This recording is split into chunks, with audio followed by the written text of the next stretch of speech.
Welcome to Mami TV Saturday Night Live Show. Mami TV ki Saturday Night Live Show meeting dabriba iri sapano pu amarji talk somna taram loksari. Ngasi sigum laba Saturday Night Live Show sida miyam ki demok pudon laksari Saisakpa Binod Kumar mayang lambam.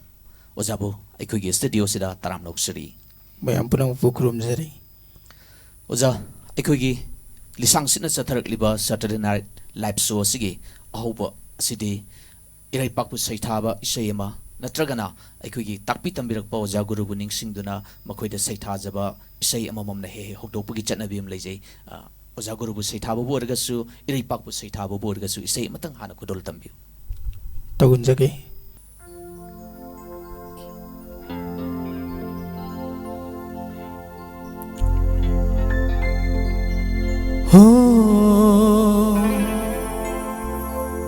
Eurydice,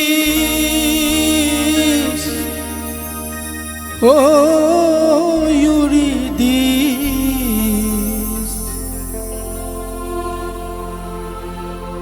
tholak lo lagle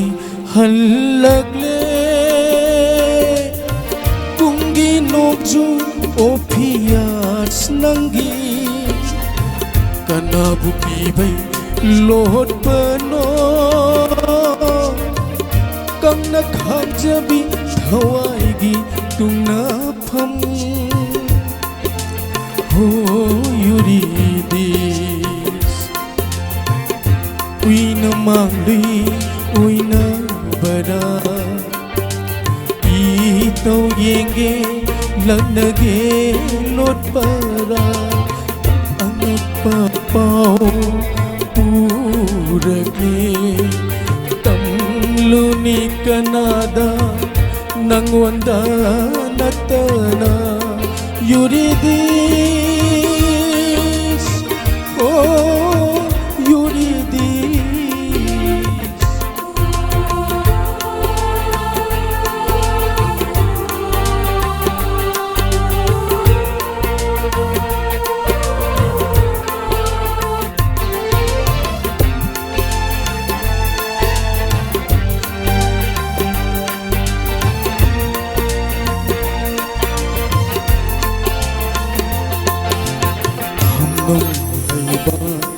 Amambada sirabasu adumangai hamnong laiba amambada sirabasu adumangai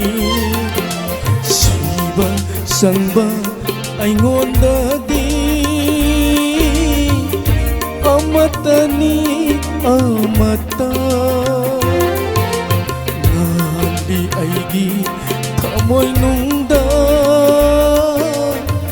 nang buthajabay tandan na oh Eurydice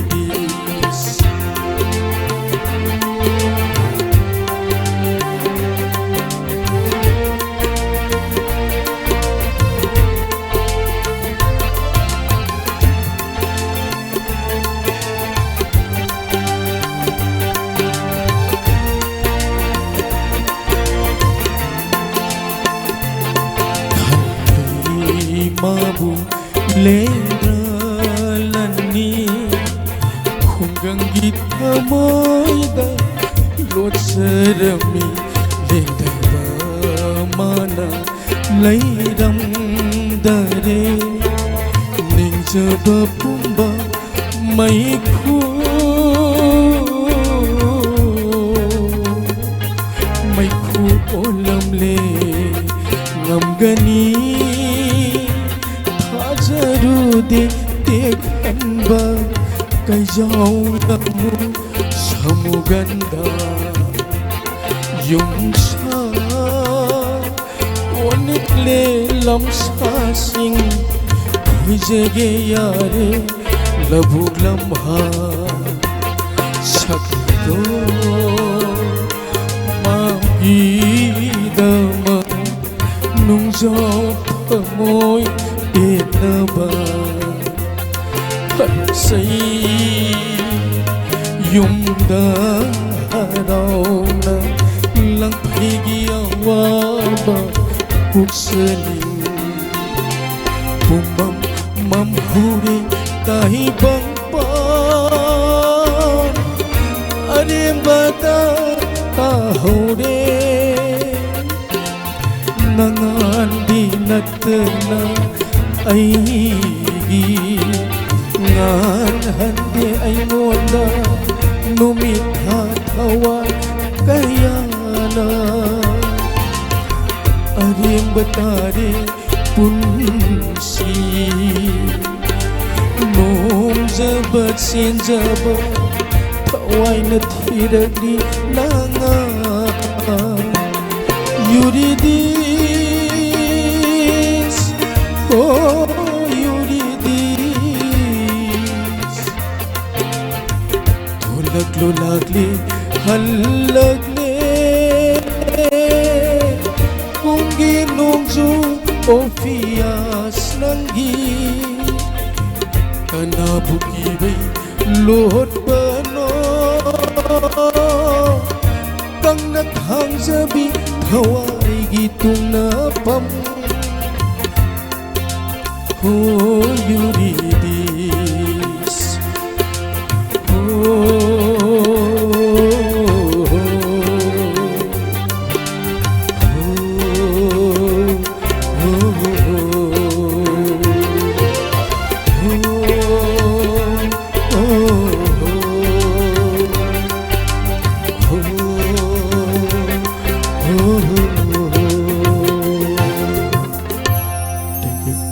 Yamna phajaba isai amana haudopi oja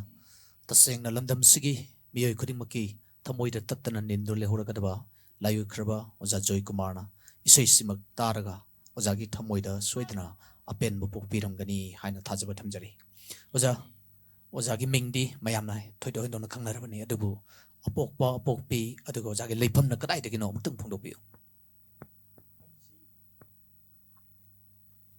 Aisi Kakching Makha Lekai Rajdhani Parengda pokpani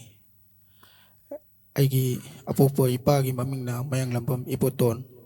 Imagi mingna Mayanglambam Sawen Aigi sinau akoi tarupoi Nupi ahum nupa ahum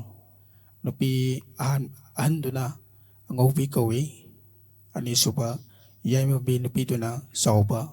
Atonbi nupi duna Subadani Aduga akoi sinau nupa Aini yaimaba Ai itakta ambalay Itakto na Mayanglambam Gorchan Adi ay isali jare Aigi makhada inaupa Mayanglambam Parmesor Akoi sipoi isai gi lamdari kadai fawba jingjan bire hojik na isai gi lamdarum chatpiri bra kari sinpham paibiri Aisi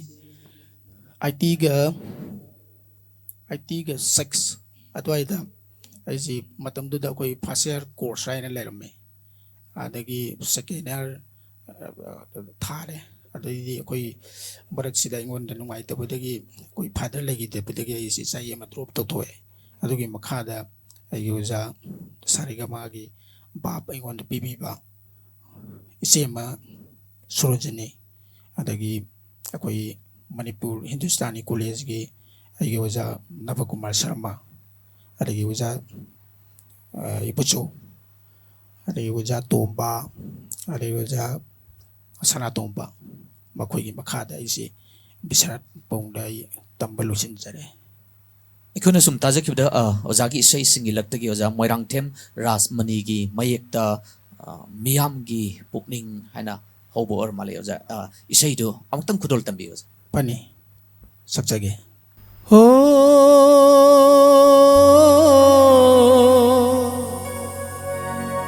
Ke krupa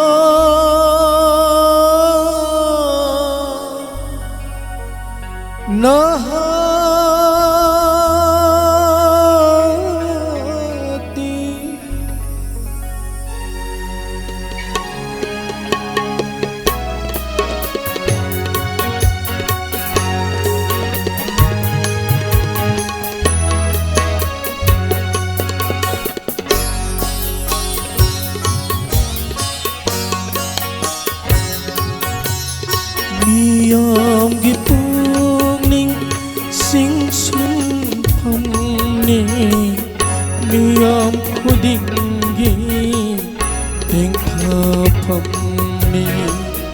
미ям기 뿌닝 싱신텀니 미얌 쿠딩기 땡카펌니 간토 비우니 나하나 kalapamiyo'y wakalni pagkabaiho kaya pagkabaiho kaya miyam gipuning singsin pamni miyam kudingi tingkapamni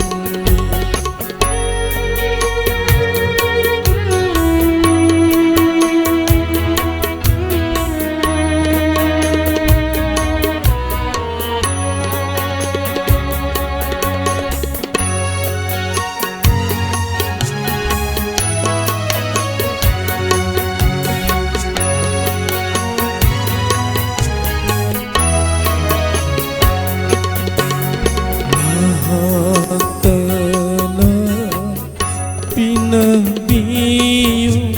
santi pausin ni ponting na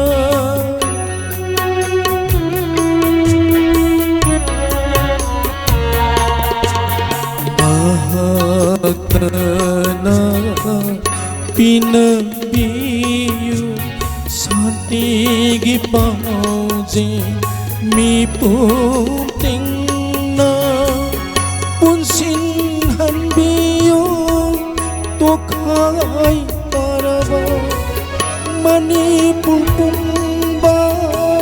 amata oina punsinhan biyo tokai taraba manipulpumba amata oina ikrupa nahana miyam gipuning singsin pamni miyam kudingi tingkapamni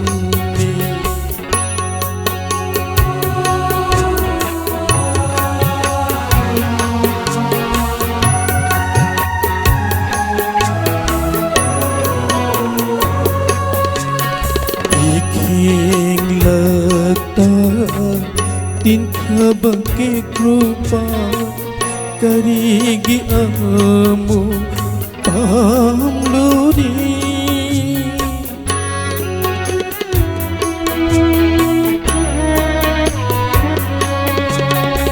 ikhing lata tin kabake krupa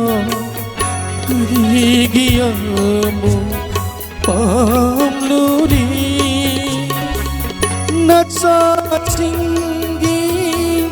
ikhing kaya karigi amu pamluri hada ke krupa nahana miyam gipuning singsin pamni miyam kudingi tingkapamni miyam kudingi tingkapamni miyam kudingi tingkapamni yamna phajauja lamdam sigi puwariga tatna thanaba yadana adumak lehораgadaba adugumlaba mafam amani ke kurpat lamdam sigi miyamgi thamoida adumak ningsingduna leibatanatna apunmagi oiba wakhalon sagatpa matamda kauraroidaba adugumlaba khubam amani haijabatai mafam asiga sagona na haitare mari leinana seisak piba aduga isai mayek ibirakliba khudingmu thagatjari aja isai gi lamda hoju phawbada tongan tongan ba ꯍꯧꯔꯛꯄꯒꯤ ꯋꯥꯔꯤꯗꯤ ꯑꯣꯖꯥꯅ ꯇꯝꯕꯤꯈ꯭ꯔꯦ ꯑꯗꯨ ꯑꯣꯖꯥꯒꯤ ꯄꯨꯟꯁꯤꯗ ꯏꯁꯩ ꯀꯌꯥꯃꯨꯛ ꯌꯥꯝꯅ ꯐꯣꯡꯕꯤꯈ꯭ꯔꯦ ꯑꯩꯒꯤꯁꯤ record ꯑꯣꯗꯤꯑꯣꯗ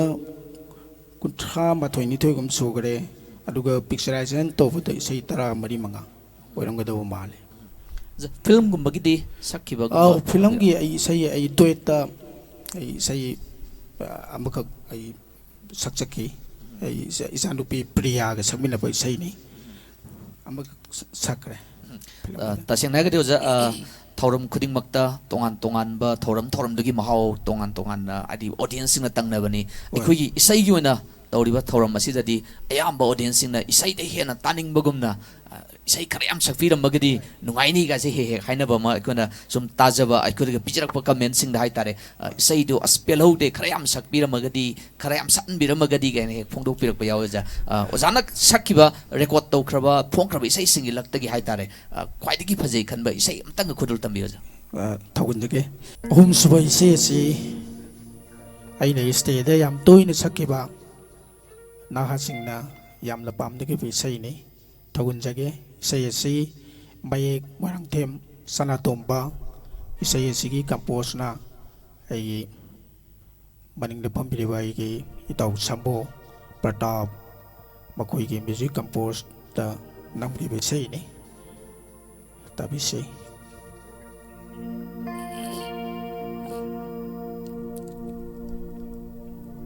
ꯅꯪꯕꯨ ꯊꯦꯡꯅꯔꯨꯕꯒꯤꯅꯤ ꯑꯩꯒꯤ ꯄꯨꯟꯁꯤꯅ ꯋꯥꯖꯔꯤꯕꯁꯨ ꯅꯪꯕꯨ ꯊꯥꯖꯔꯨꯕꯒꯤ ꯁꯥꯛꯂꯤꯕꯁꯦ ꯊꯃꯣꯏꯅ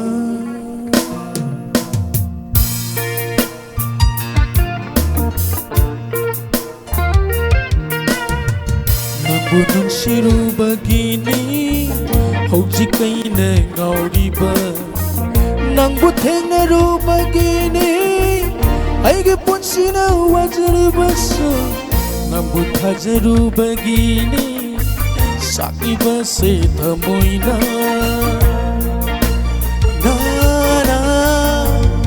나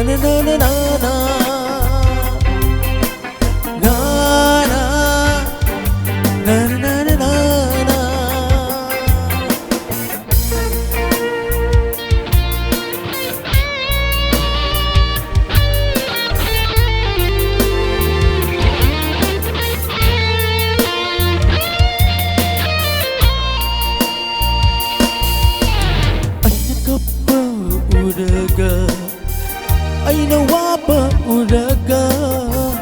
ꯃꯥꯡꯂꯕ ꯑꯩꯒꯤ ꯄꯨꯟꯁꯤꯁꯦ ꯎꯔꯒ ꯅꯍꯥꯛꯅ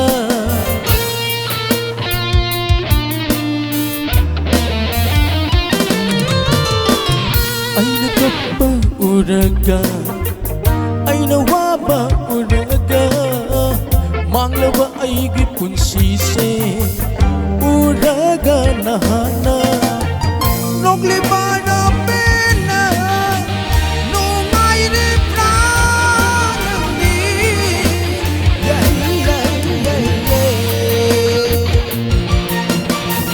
ꯅꯪꯕꯨ ꯅꯨꯡꯁꯤꯔꯨꯕꯒꯤꯅꯤ ꯍꯧꯖꯤꯛ ꯑꯩꯅ ꯉꯥꯎꯔꯤꯕ ꯅꯪꯕꯨ ꯊꯦꯡꯅꯔꯨꯕꯒꯤꯅꯤ ꯑꯩꯒꯤ ꯄꯨꯟꯁꯤꯅ ꯋꯥꯖꯔꯤꯕꯁꯨ ꯅꯪꯕꯨ ꯊꯥꯖꯔꯨꯕꯒꯤꯅꯤ ꯁꯥꯛꯂꯤꯕꯁꯦ ꯊꯃꯣꯏꯅ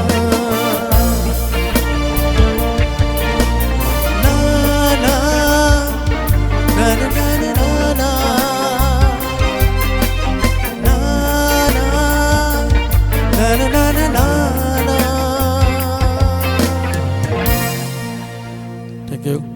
ꯌꯥꯝꯅ ꯐꯖꯩ ꯑꯣꯖꯥ ꯏꯁꯩꯒꯤ ꯃꯌꯦꯛꯁꯤ ꯄꯨꯟꯁꯤꯒ ꯃꯔꯤ ꯂꯩꯅꯕ ꯏꯁꯩ ꯃꯌꯦꯛ ꯑꯣꯏꯕꯤꯕ꯭ꯔꯥ ꯃꯁꯤ ꯃꯌꯦꯛ ꯏꯕ ꯑꯩꯒꯤ ꯃꯔꯨꯞ ꯁꯅꯥꯇꯣꯝꯕꯅ ꯑꯩꯒꯤ ꯏꯅꯥꯎꯄꯥ ꯑꯃꯗ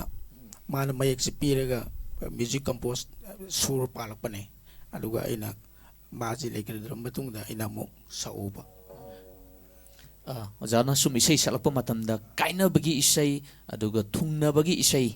mayam isegi top mahau mayam leiri sidaida oja gi punsi da khwai dagi hena aidi nungai na sakse bisai je kaina bana oina lowgadribra natraga thungna bagi sigumbasina aidi karambadana hena ojana nungai bi na khanbi mayek si mayek iba singna pirakpada ai ji mayek si demand jam towe mayek si yam khalle ba ai babong na pangda ba adagi sumnagi masigi mayek sina kadi haidi mayek sida ai mun yengaga mayek sida tawraga ai ji sur pala ga ayam ba sai sumaina sai tare mayek tongan ba pirak pa mayek singdagi hai tare simana ai pukning da adu ai punsiga sago nei gana khangiba ai punsiga mari le nei gana khangiba isai mayek da sakpi gi isai lergadi khudol tambi ga yamna nungaitaba thawdok amane ai isa poi isa do ai nupi punima adagi ai sa nupi hanuna rima kawe mayum pan kare adagi aton biduna malengam bi adu marak kwai digi ton ba tom thin ngan ba ai sanupa labuk thiba dagi sanupa du legidre aduna sanupa du gi punsigi kawbu ngam la roi daba sayum kaktang ai thawan jage si ai gi sanupi Lakshmi ga Priya ga mabani akoi ohum na sakpani adu bu ngasidi ani mag yaudra banila aina dum sakjarage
Palimima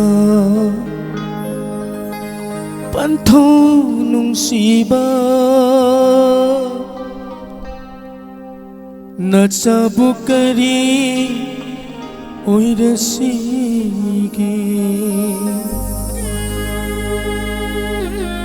Sesema Singanbi Natsabukari Oirasigi Mangda sasi asilamdam Tungdahan si halang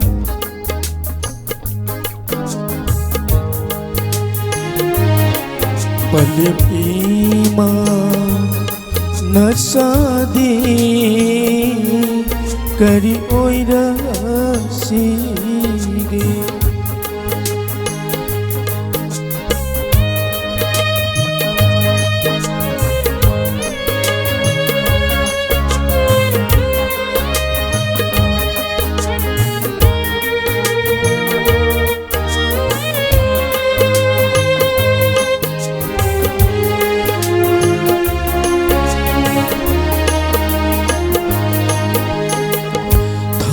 Gahak sangga khainaramda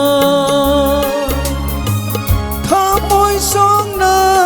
tengtharapa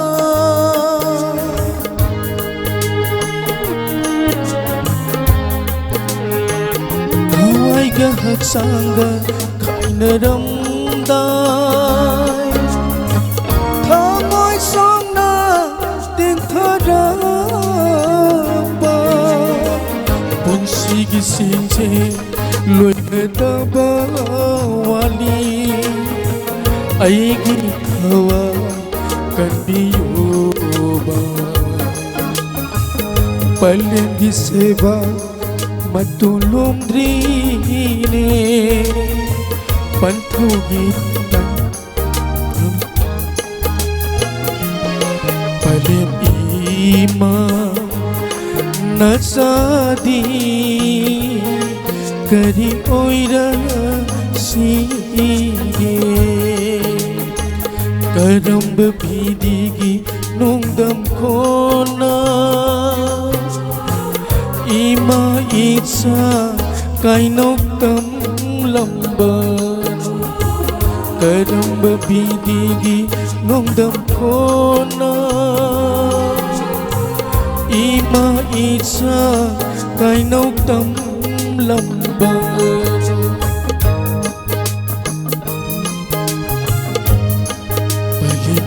ima nasadi kari oira sige say sing api kani sakpang ngamdre ꯑꯩꯈꯣꯏꯅ ꯄꯂꯦꯝ ꯄꯟꯊꯧ ꯍꯥꯏꯅ ꯀꯧꯔꯛꯄ ꯃꯤꯡꯒꯧꯁꯤ ꯇꯥꯔꯛꯄ ꯃꯇꯝꯗ ꯊꯃꯣꯏ ꯀꯥꯏꯔꯣꯏꯗꯕ ꯃꯤ ꯀꯅꯥꯁꯨ ꯂꯩꯇꯦ ꯑꯣꯖꯥ ꯀꯥꯏꯅꯕ ꯍꯥꯏꯕꯁꯤꯗꯤ ꯄꯨꯟꯁꯤꯒꯤ ꯈꯣꯡꯆꯠꯅꯤ ꯀꯅꯥꯁꯨ ꯇꯥꯏꯕꯪꯄꯥꯟꯁꯤꯗ ꯀꯨꯏꯅ ꯂꯩꯃꯤꯟꯅꯧ ꯍꯥꯏꯅ ꯇꯝꯂꯝꯕ ꯅꯠꯇꯦ ꯃꯄꯨ ꯃꯥꯒꯤ ꯊꯧꯁꯤꯜ ꯊꯧꯔꯥꯡꯅ ꯑꯩꯈꯣꯏ ꯅꯣꯡꯃ ꯅꯠꯇ꯭ꯔ ꯅꯣꯡꯃꯗꯤ ꯑꯗꯨꯃꯛ ꯀꯥꯏꯅꯈꯤꯒꯅꯤ ꯑꯗꯨꯒ ꯀꯥꯏꯅꯈ꯭ꯔꯕꯁꯤꯡꯕꯨ ꯂꯩꯍꯧꯔꯤꯕꯁꯤꯡꯅ ꯅꯤꯡꯁꯤꯡꯕ ꯍꯥꯏꯕꯁꯤꯁꯨ ꯍꯧꯅꯁꯥꯅꯤ ꯑꯣꯖꯥꯅ ꯉꯁꯥꯏ ꯊꯝꯕꯤꯈꯤꯕ ꯃꯇꯝꯗ ꯏꯆꯥꯅꯨꯄꯤ ꯑꯅꯤꯒ ꯄꯨꯟꯅ ꯁꯛꯃꯤꯟꯅꯩ ꯍꯥꯏꯅ ꯐꯣꯡꯗꯣꯛꯄꯤꯈꯤ ꯏꯆꯥꯅꯨꯄꯤ ꯑꯅꯤꯁꯨ ꯏꯁꯩꯒꯤ ꯂꯝꯗ ꯑꯗꯨꯝ ꯆꯠꯍꯟꯕꯤꯕ꯭ꯔꯥ ꯃꯈꯣꯏꯅ ꯈꯣꯏꯗꯥꯖꯕ ꯑꯣꯏꯕ꯭ꯔꯥ ꯏꯁꯩꯒꯤ ꯂꯝꯁꯤꯗꯗꯤ ꯀꯩꯅꯣꯅꯤ ꯑꯩꯒꯤ ꯍꯧꯗꯣꯛꯃꯤꯟꯅꯔꯛꯄ ꯑꯩꯒꯤ ꯁꯥꯇ꯭ꯔꯁꯤꯡ ꯍꯥꯏꯇꯥꯔꯦ ꯃꯌꯥꯝꯅ ꯁꯛ ꯈꯪꯕꯤꯔꯕ ꯂꯛꯁꯃꯤ ꯑꯗꯒꯤ ꯄ꯭ꯔꯤꯌꯥ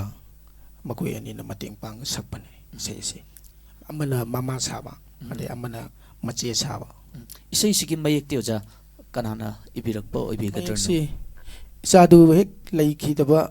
ꯃꯥꯒꯤ ꯀꯔꯝꯕ ꯍꯦꯛ ꯃꯅꯨꯡ ꯍꯥꯏꯇꯥꯔꯦ ꯑꯗꯨꯗꯒꯤ ꯋꯥꯈꯜꯁꯦ ꯑꯗꯨꯝ ꯇꯨꯝꯕꯁꯦ ꯑꯍꯤꯡꯁꯦ ꯇꯨꯝꯕ ꯌꯥꯗꯕ ꯑꯗꯩ ꯑꯩꯅ ꯃꯩꯒꯤ ꯁꯨꯝ ꯁꯥꯒꯠꯂꯒ ꯁꯨꯔꯁꯦ ꯑꯗꯨꯝ ꯂꯩꯈ꯭ꯔꯦ ꯏꯁꯥꯅ ꯁꯥꯒꯠꯆꯕ ꯏꯁꯥꯅ ꯑꯗꯨꯝ ꯃꯌꯦꯛꯁꯨ ꯏꯔꯒ ꯑꯣꯖꯥ ꯏꯁꯩ ꯍꯥꯏꯕꯁꯤꯅ ꯑꯀꯛꯅꯕ ꯃꯥꯒꯤ ꯕꯥꯎꯟꯗꯔꯤ ꯇꯦꯔꯤꯇꯣꯔꯤ ꯂꯩꯇꯦ ꯍꯥꯏ ꯏꯁꯩ ꯍꯥꯏꯕꯁꯤꯗ ꯂꯣꯟꯒꯤ ꯑꯣꯏꯕ ꯈꯦꯠꯅꯕꯁꯨ ꯂꯩꯇꯦ ꯍꯥꯏ ꯑꯗꯨꯅ ꯏꯁꯩꯒꯤ ꯂꯝꯁꯤꯗꯤ ꯑꯁꯨꯛꯀꯤ ꯃꯇꯤꯛ ꯍꯥꯏꯗꯤ ꯀꯅꯥꯒꯨꯝꯕ ꯑꯃꯅ ꯍꯦꯛꯇ ꯌꯧꯁꯟꯒꯦ ꯍꯥꯏꯔꯨꯕꯗ ꯌꯥꯗꯕ ꯌꯥꯝꯅ ꯂꯨꯕ ꯑꯗꯨꯒꯨꯝꯂꯕ ꯑꯥꯔꯠ ꯐꯣꯔꯝ ꯑꯃꯅꯦꯅ ꯂꯧꯖꯩ ꯑꯣꯖꯥꯒꯤ ꯃꯣꯠꯇꯗꯤ ꯀꯔꯤ ꯂꯩꯕꯤ ꯑꯁꯦꯡꯕꯅꯤ ꯑꯩꯈꯣꯏꯅ ꯏꯁꯩ ꯇꯝꯃꯛꯄ ꯃꯇꯝꯗ ꯏꯁꯩ ꯑꯁꯤ ꯁꯃꯨꯗ꯭ꯔꯒꯤ ꯏꯄꯥꯛꯀꯨꯝꯕꯅꯤ ꯍꯥꯏꯅꯩ ꯇꯝꯕꯒꯤ ꯂꯣꯏꯕ ꯅꯥꯏꯗ꯭ꯔꯕ ꯑꯩꯈꯣꯏꯅ ꯍꯧꯖꯤꯛ ꯑꯣꯖꯥ ꯒꯨꯔꯨꯅ ꯈꯤꯖꯤꯛꯈꯛ ꯇꯥꯛꯄꯤꯔꯛꯇꯨꯅ ꯉꯁꯤ ꯃꯌꯥꯝꯒꯤ ꯃꯃꯥꯡꯗ ꯊꯣꯛꯄ ꯐꯪꯖꯔꯤꯕ ꯑꯁꯤꯁꯨ ꯑꯣꯖꯥꯁꯤꯡꯒꯤ ꯃꯥꯒꯤ ꯌꯥꯝ ꯆꯥꯎꯔꯕ ꯊꯧꯗꯥꯡ ꯑꯃꯅꯤ ꯈꯟꯖꯩ ꯌꯥꯝꯅ ꯏꯃꯣꯁꯅꯦꯜ ꯑꯣꯏꯕ ꯏꯁꯩ ꯑꯃꯁꯨ ꯑꯣꯖꯥ ꯈꯨꯗꯣꯜ ꯇꯝꯕꯤꯔꯦ ꯑꯇꯥꯕꯁꯤꯡꯒꯤ ꯊꯃꯣꯏꯗꯁꯨ ꯑꯗꯨꯝ ꯐꯥꯎꯕꯤꯔꯝꯒꯅꯤ ꯑꯗꯨꯕꯨ ꯅꯨꯡꯉꯥꯏꯕ ꯃꯤꯀꯨꯞꯇꯪ ꯈꯤꯇꯪ ꯆꯪꯁꯤꯟꯃꯤꯟꯅꯔꯒ ꯍꯥꯏꯇꯥꯔꯦ ꯈꯤꯇꯪ ꯅꯨꯡꯉꯥꯏꯕ ꯏꯁꯩ ꯑꯃꯇꯪꯒ ꯈꯨꯗꯣꯜ ꯇꯝꯕꯤꯌꯨ ꯑꯣꯖꯥ ꯑꯩꯅ ꯁꯛꯀꯗꯧꯔꯤꯕ ꯏꯁꯩ ꯑꯁꯤ ꯌꯥꯝꯅ ꯑꯩꯈꯣꯏꯒꯤ ꯅꯤꯁꯥꯗ ꯇꯥꯎꯕ ꯃꯤꯁꯛꯅꯤ ꯑꯗꯨꯕꯨ ꯃꯥꯅ ꯇꯥꯎꯔꯤꯕꯁꯤ ꯃꯉꯣꯟꯗ ꯀꯔꯤꯒꯨꯝꯕ ꯃꯦꯁꯦꯖ ꯑꯃ ꯄꯤꯔꯦꯕ ꯅꯤꯁꯥ ꯈꯨꯗꯤꯡꯃꯛꯁꯤ ꯃꯥꯅ ꯆꯥꯁꯤꯟ ꯊꯛꯆꯤꯜꯂꯒ ꯑꯩꯅ ꯂꯣꯏꯅ ꯄꯨꯔꯒ ꯆꯠꯈ꯭ꯔꯒꯦ ꯇꯨꯡꯗ ꯍꯧꯒꯠꯂꯤꯕ ꯏꯆꯥꯁꯤꯡ ꯅꯍꯥꯔꯣꯟꯁꯤꯡ ꯀꯅꯥꯒꯨꯝꯕ ꯑꯝꯇ ꯅꯤꯁꯥ ꯍꯥꯏꯕ ꯅꯤꯁꯥꯁꯤ ꯆꯥꯔꯨꯔꯅꯨ ꯑꯩꯅ ꯂꯣꯏꯅ ꯄꯨꯔꯒ ꯆꯠꯈ꯭ꯔꯦ ꯍꯥꯏꯕꯅꯦꯕ ꯑꯗ ꯃꯥ ꯅꯨꯡꯁꯤꯕꯗꯁꯨ ꯉꯥꯎꯕ ꯑꯗꯨꯒ ꯃꯌꯥꯝꯗꯁꯨ ꯃꯦꯁꯦꯖ ꯑꯃ ꯄꯤꯔꯝꯃꯦꯕ ꯃꯥꯒꯤ ꯃꯌꯦꯛꯁꯤꯗ ꯑꯗꯨꯅ ꯏꯁꯩ ꯑꯁꯤ ꯄꯂꯦꯟꯗꯒꯤ ꯄꯨꯂꯤꯁꯅꯤ ꯃꯥꯁꯤ ꯁꯥꯔꯚꯤꯁ ꯇꯧꯏ ꯄꯤꯇꯝ ꯀꯧꯏ ꯃꯥꯅ ꯏꯕꯤꯔꯛꯄꯅꯤ ꯃꯌꯥꯝ ꯊꯧꯒꯟꯖꯒꯦ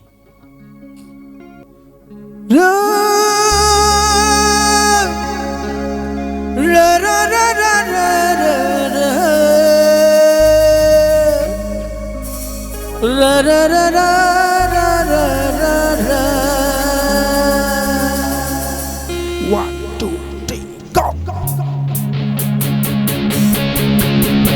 Sa thong na pagkebas sanu Takong na pagkeba sanu Pagsiluge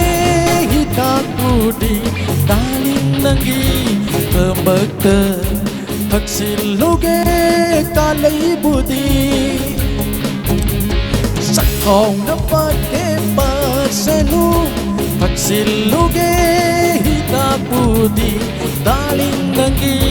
kemagda Pagsiluge kalay budi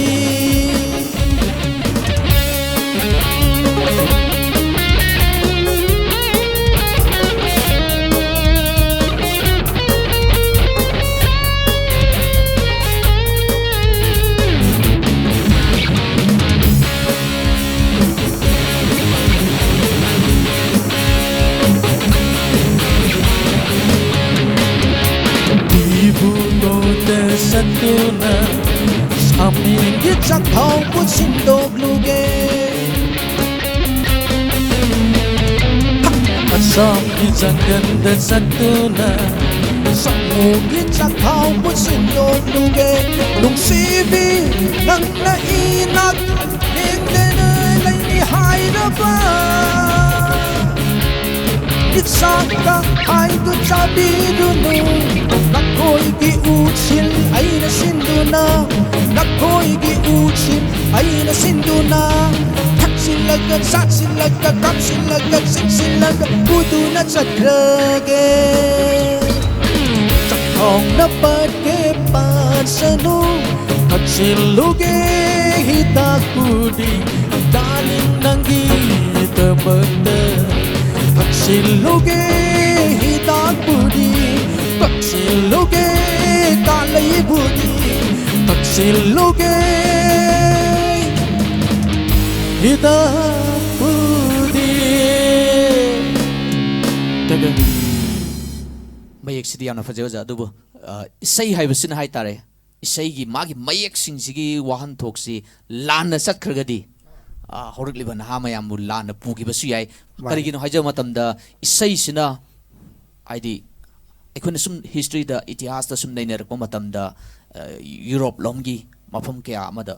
ꯂꯥꯜꯍꯧ ꯀꯌꯥ ꯑꯃꯔꯣꯝ ꯍꯧꯔꯛꯄ ꯃꯇꯝꯗ ꯏꯁꯩꯅ ꯏꯅꯣꯠ ꯃꯌꯥꯝ ꯑꯃ ꯄꯤꯗꯨꯅ ꯃꯌꯥꯝꯒꯤ ꯑꯄꯨꯟꯕꯒꯤ ꯁꯛꯇꯝ ꯁꯥꯒꯠꯄ ꯉꯝꯃꯤ ꯑꯗꯒꯤ ꯏꯁꯩꯁꯤꯅ ꯑꯃꯨꯛꯁꯨ ꯀꯅꯥꯒꯨꯝꯕ ꯄꯨꯛꯅꯤꯡ ꯋꯥꯈꯜ ꯁꯣꯟꯊꯗꯨꯅ ꯂꯩꯔꯨꯕ ꯑꯃꯕꯨ ꯇꯦꯛꯈꯠꯍꯟꯕ ꯉꯝꯃꯤ ꯀꯅꯥꯒꯨꯝꯕ ꯑꯃꯅ ꯌꯥꯝꯅ ꯋꯥꯔꯤꯉꯩ ꯃꯊꯛꯇ ꯏꯁꯩꯗꯨ ꯇꯥꯔꯨꯒ ꯑꯃꯨꯛ ꯍꯦꯟꯅ ꯑꯋꯥꯕꯒꯤ ꯏꯄꯥꯛꯇ ꯂꯨꯞꯍꯟꯕꯁꯨ ꯌꯥꯎꯗꯕꯗꯤ ꯅꯠꯇꯦ ꯑꯣꯖꯥ ꯏꯁꯩꯒꯤ ꯃꯌꯦꯛꯁꯤ ताबसिंग चुम्ना हलुबो तारगदि ngasai ojan phungdup gi yamna phajaba adubu kanagumba kharadidi aisu sumaina chakrage kana khalakpasu yauroi dabdi te ojan kari wakal lebi adu masi mayek iba mina phongtholokpani na aina sur palaga da sakjabani adu masi masana adum maidi mayek sida magi message am yauri bu munna pabiyo haiba tare adu da hoina kumjage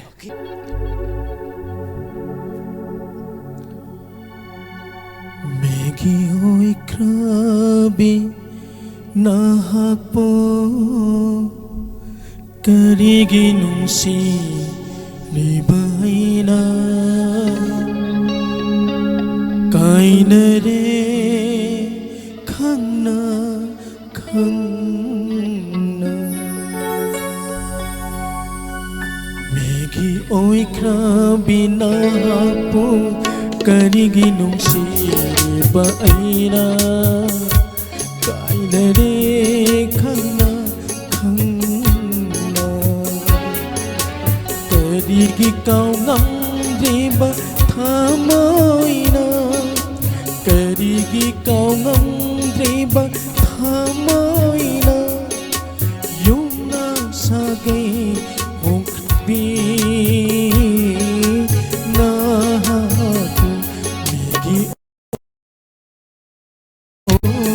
karigi nungsiba aina kaina re khangna khangna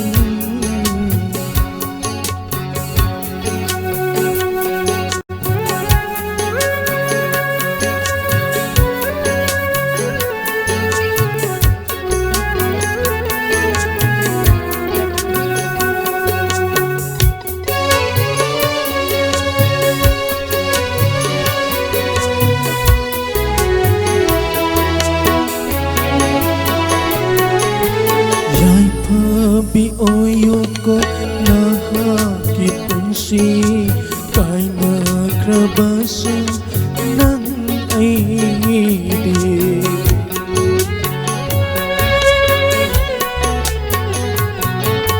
yai pabi oyoko nahaki punsi kainakrabasa nang aidi paling pantaugi yathakan kibana paling pantaugi yathakan kibana tuthan kibani ibanigi marida migi oy kabina ako karigi nunsiriba aina kainare khana khana kainare khana khana kainare khana khana थागसरी ओजा ngasigiदी matamna sum hosen khibana loisilakpagi tanjado yorle matung khurung chabada amuhana mami tv ge studio sida ojaga punminaduna miyam gi thobal tawbagi tanjado longminasi ojaga asna matam kya kai thokpiduna mami tv ge studio se lingbirak ngasi thorom si mapung phan bigi demukta ojabu hanen थागसरी ngasi gi maktadi matang sida mami tv na sandok saba mami tv Saturday night live show matang si loisinjari mideng tabir khuding mapu amarji thok somna amkana khurumjari